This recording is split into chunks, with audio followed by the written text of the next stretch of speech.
Yobachi 2007 back at you with another one.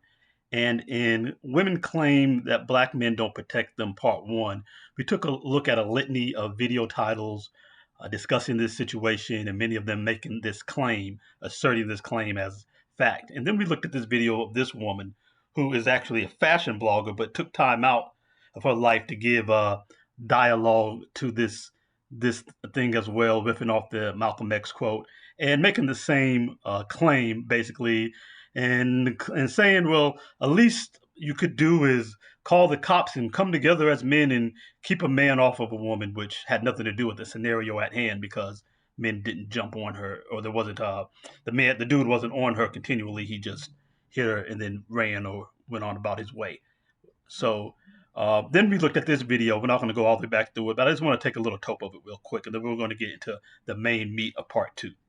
If you are not dating us, if you're not having some sort of physical relationship to us, if you don't find us attractive, if you don't find us polite enough, kind enough, quiet enough, that our lives are not worth protecting, is that what you're telling us? Is that the precedent you're setting? Yes. The same way women will say, you're not my family, you're not someone I'm romantically involved with, you're not tall enough, handsome enough, rich enough. Okay. Lay their life on the line for you when y'all can't even give them a hi, smile, or a thank you. Oh, okay. So homegirl here hits the nail on the coffin, and hits the head on the nail, and gives our sentiment generally to that whole concept that men are obligated and women are owed us to risk our lives when they can't even be bothered to even give us a little respect, and we're supposed to give our lives for where we can't even get basic respect for. Now we're going to get into some examples to demonstrate this isn't even true. Before we do that, if you wouldn't mind, hit the like button, subscribe to the channel. If you hit the like button, it's free. It'll really help me out, and I'd really appreciate it. And we're going to get right back into the program. So we want to take a look at this video. All right, this video by a user named Chrissy, and you can see the title down below. And this video is predicated on a pretty famous incident that happened a few years ago. I believe, I don't remember the city, so I'm not even say. But this Asian guy punched the black woman in the face in his hair and accessories store. You know, black women spend all of their income giving all their money to Asian nail techs and Asian weave salons and weave salespeople to their shops. Even if black women have shops, they don't spend their money there the same way they would spend it with these Asian folks. But they're supposedly the most pro-black in the world. They let them tell it. These are the same like BLM, Rhoda Osman, Rhoda Bash, who run black men's image down in the world to the world and denigrate black men and make these claims about us, about how we're not real men and all this stuff. And they're the same ones who give all their money away to Asians instead of keeping that money in the black community. But after that black woman was assaulted, let's just hear the video. So I want to talk about another incident that took place at a hair supply store in Tulsa, Oklahoma.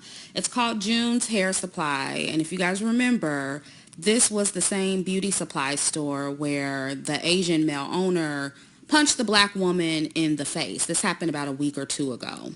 And apparently, he's always been very abusive to his black female customers. You guys know I did a video. Always very abusive to them, and they keep coming back for more. They don't even just go to Zaddy. Any man that's not a black man, they'll let them do him any kind of way, and they're back at the trough begging to get more. Video on this about a week ago, along with a lot of other YouTubers.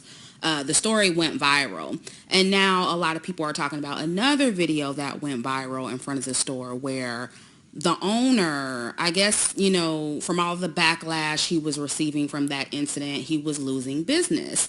So he had some kind of discounted weave day. I don't know. Stop the presses. Oh, man. They are bowing and scraping for weave. This man abuses black women, shows himself to be as racist as can be. They claim they want protection.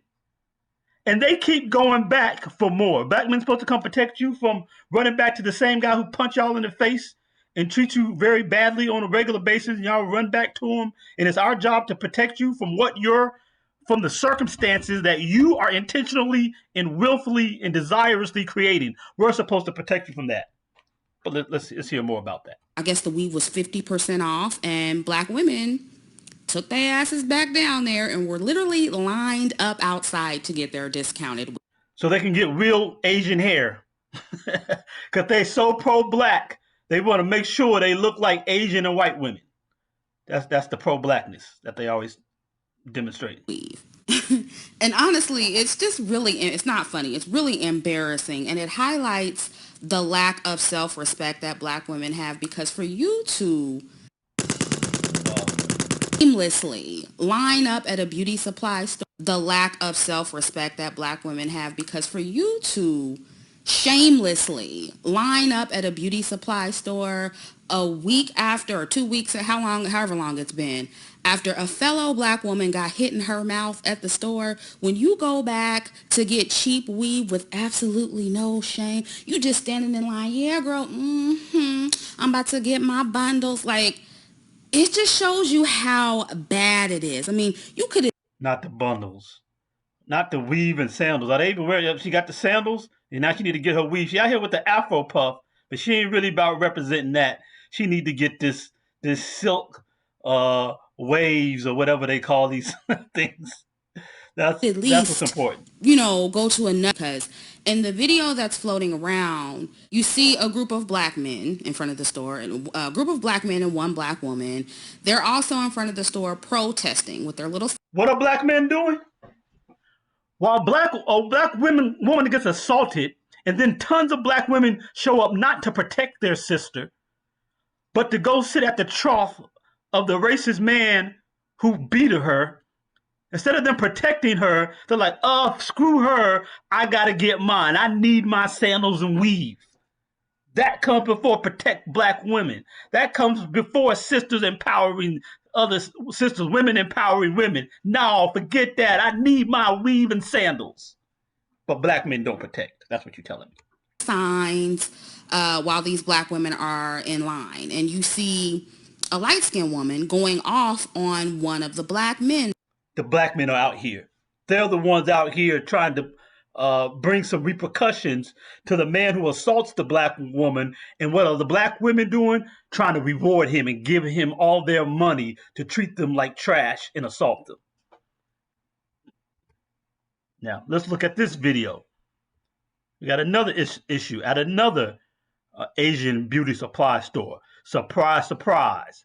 Surprise, surprise. But of course, black women ain't going to stop going, ain't going to stop supporting them, ain't going to stop making their pockets fat, taking the money out of their own community, not protecting their own children and families economically, but making sure others' families are economically protected while talking about what black men ain't protected. Let's take a listen to this video. In the store with her child in the car seat. You understand what I'm saying? You don't understand. Why nobody understands what we're saying? Find somebody that understands English so they can understand what I'm saying. Because we have an issue with this store disrespecting our women, placing their hands on our children. We have an issue, and it needs to be addressed. Who do I talk to? If I can't talk to you, I need to talk to somebody. Who do I talk to? Who do I talk to? Let me handle this, y'all quiet. Who I talk to? Who? Who do I talk to? Not her. She's not the owner. I want to talk to somebody that's in charge. Yeah, okay. Here's my point. I'm going to say this. There was a young lady from our community that came in this store last week. She had her granddaughter in a car seat. You all thought she was stealing. She wasn't stealing. But the owner roughed up our young child in a car seat, digging in the car seat, thinking that this parent had stole something, and she did not. She did not. He didn't even apologize. What he did was, he said, all black bitches steal and get the fuck out of my store. We're coming back here. We're going to be in front of this store. We're going to show you what a black bitch is. And you sitting here shaking your head, yeah. I can show you better than I can tell you.